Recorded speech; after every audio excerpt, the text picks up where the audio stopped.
আওয়াজটা সবাই নিশ্চয়ই শুনতেই পেয়েছো। হ্যাঁ, আমরা ভাই বোনেরা থাকলে এরমভাবেই আমাদের গলার আওয়াজ বেরোয়।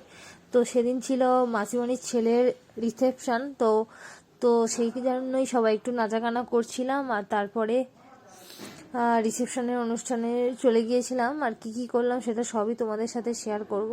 তো চলো দেখতে থাকো।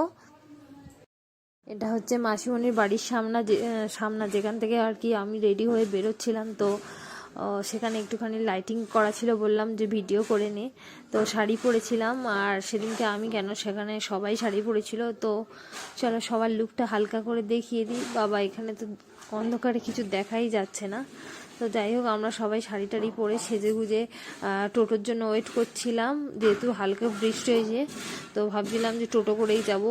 তো তারপর টোটো করে ফিলাতে চলে এলাম।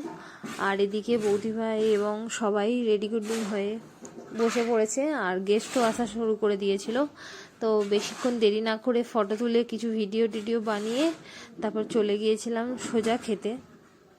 আর সত্যি কথা বলতে গেস্টদের এত ভিড় ছিল যে মানে ফটো তোলার মানে সব জায়গায় মানে ঠিক সুবিধা পাচ্ছিলাম না। তো লাস্টে যখন ফাঁকা পেলাম আমি একটুখানি সেলফি ভিডিও তুলে নিচ্ছিলাম। আর স্টার্টারে কিছু হালকা ফুলকা খেয়ে আমরা খেতে চলে গিয়েছিলাম। তো মেন কোর্সে যেগুলো ছিল অবশ্যই পরবর্তী ভিডিওতে আমি তোমাদের সাথে শেয়ার করব। তবে মাটনটা দারুণ ছিল, আর আমি সেটাই খালি বলছি না, আমি যেখানেই যাই খালি মাটনের দিকে নজর। যাই হোক, খাবার ভীষণ ভালো ছিল। আর তারপরে সবাই খেয়ে দিয়ে একটু নাচানাচি করে তারপর আবার বাড়ি চলে এসেছিলাম।